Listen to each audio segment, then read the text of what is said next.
Now, moving on, 9 days ago, massive flooding occurred in Tamale, displacing 6,000 people. These people immediately called on governments to provide them with relief items and services, as is the practice. But it took the authorities till yesterday to send trucks of mattresses and food items all the way from Accra. There are some victims who are still waiting for support. Martina Bugri has more.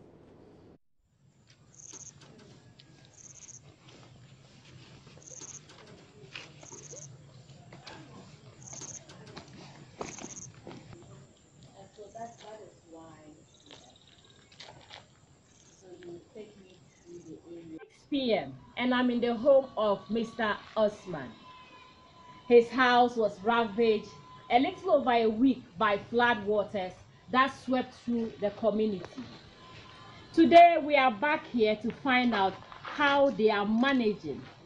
Well, people will be going to bed very soon. I'm sure those with comfortable homes would not be worried. But Mr. Osman and his family have a huge burden on themselves because part of their home cannot be accessed. We'll speak to Mr. Osman and find out details about what is happening in their home.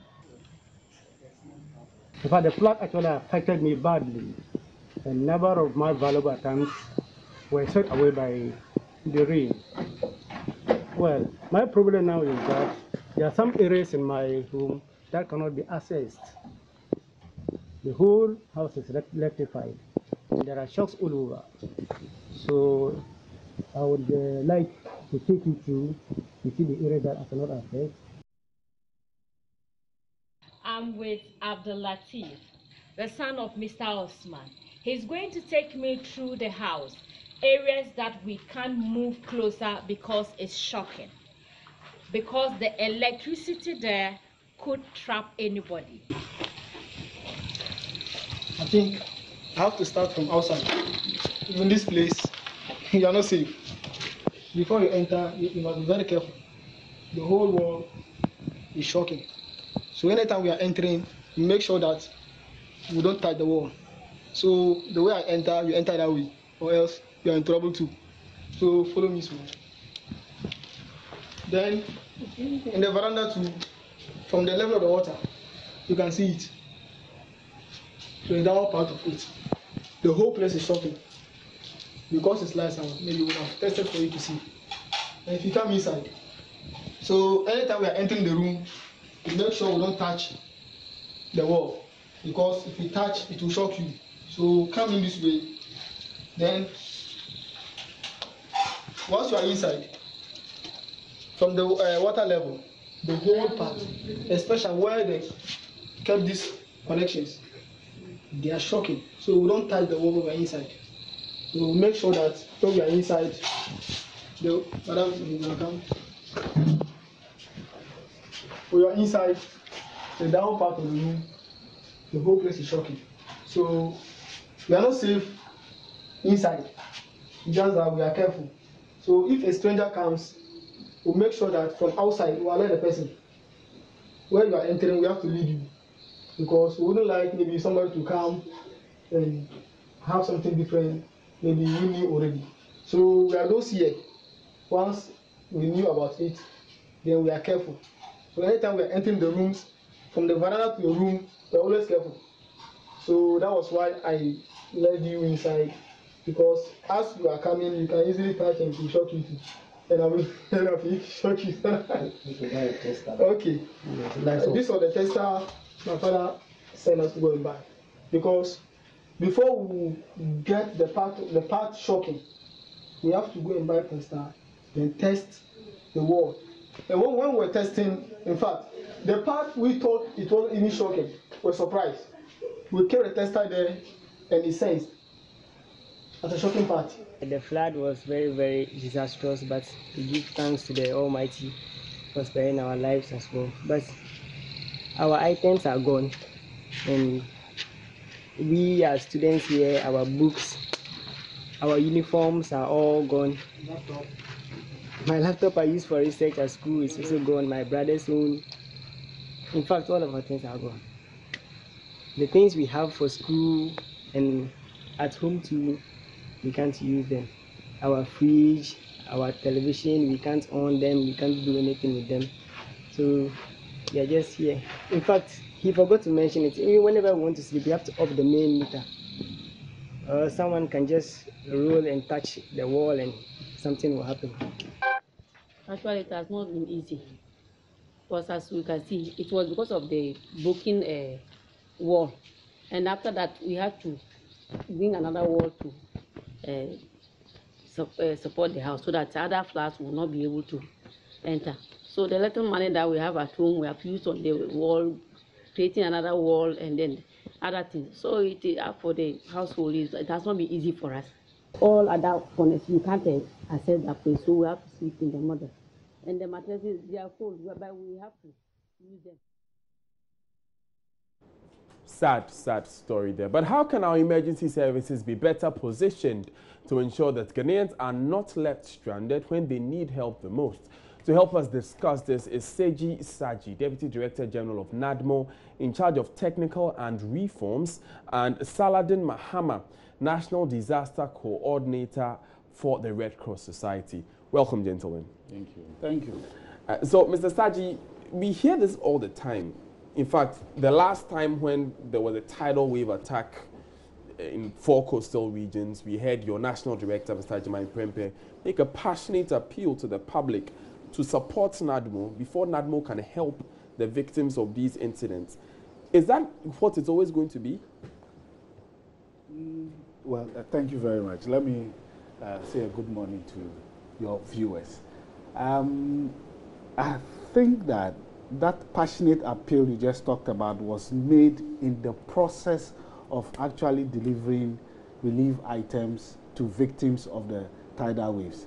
Yes, it is a fact that NADMO has not got all the capacity to deal with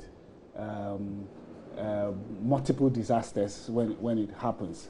But under the circumstance, we are able to do our best in meeting the challenges as they come up. I mean, if your network followed the tidal waves across the coastal 4 regions, NADMO was there, we were there. Normally, our first response is not distribution of relief items. Our first response is normally search and rescue. When such things happen, immediately, we need to try as much as possible to save lives first before we move to property. Then after that, we do what we call an assessment to take records of the affected people. Then we move in with the relief items. Yes, the relief items will not be enough to put back the people into the state in which they were when the disaster happened. But in the circumstance, we are able to do our best. And that is why my Director General made that appeal during one of the deliveries of relief items that, I mean, is calling on private individuals, corporate organizations to help, because we have realized that in other countries, they have other people coming in to assist government. I can give you the example of South Korea. They have what we call a corporate disaster management fund. The corporate world itself has set up that fund, and they administer it directly themselves. They don't mobilize monies into the fund and then give it to government. No, they administer it themselves. But what they do is that they involve their National Disaster Management Organization in the process of administering the fund and identifying people to assist them. I think that is some of the new ways we should be looking at, getting private individuals and corporate organizations. I know it's been happening, but it's normally happened on one basis. And but case if there's by a case basis. Case by case, but if there's a coordinated approach that the corporate world itself, maybe Joy can champion it, get other corporate organizations and start talking about how to also assist government in trying to lessen the burden of victims of disaster. But you see, in many other areas, you find governments showing leadership and bringing together some of these organizations, okay, this is what we need and this is how you can support us. Does NADMO have plans of doing things like that? Because we don't see that happening in this space. Oh, I think that what you rather see is when disaster happens and NADMO moves in. That is what you see. But a lot of things happened. A lot of things happens behind the scenes. We have a whole law that set up NADMO, Act 927. And we have a National Disaster Management Committee at the national level. We have a Regional Disaster Management Committee and a District Disaster Management Committee. NADMO is structured right from the national to the zonal level. And on these committees, we have institutional representations. We have all the key institutions represented: Ministry of Defense, Ministry of Interior, Ministry of Local Government, Ministry of Health, because disaster management is a coordinated effort. NADMO is the lead organization when it comes to coordination. We are not health experts, we are not military experts, but what we do when disaster happens is to be able to coordinate all these organizations, including private institutions like yours. Mr. Mahama is also a member of one of our technical committees. So that is the extent to which we even collaborate with private institutions to help in disaster management. Since you've invited him, let me move to Mr. Mahama. Mr. Mahama, in your view, what is the root of the issue here? We are just trying to see how people in emergency situations can receive help quickly. What is the root of the issue here? I think the bottom line in disaster management, that is when you want to go to relief, is to have stockpile. I think that is what we have been lacking in Ghana, because you have to build your stockpile so that whenever there is such emergencies, then you can go quickly, like he said, do the search and rescue, that's the emergency stage, do your assessment. Then during the assessment, that you'll be able to identify the needs of the people. But at that time, you just go in there, pull it out, and do your registration, and then give it to them. But we still have a problem of where we get these items. I mean, you can imagine even the Tamale one is barely a week, and we are now taking items there. But so what we are saying as Red Cross is that we should be building a buffer stock of relief items.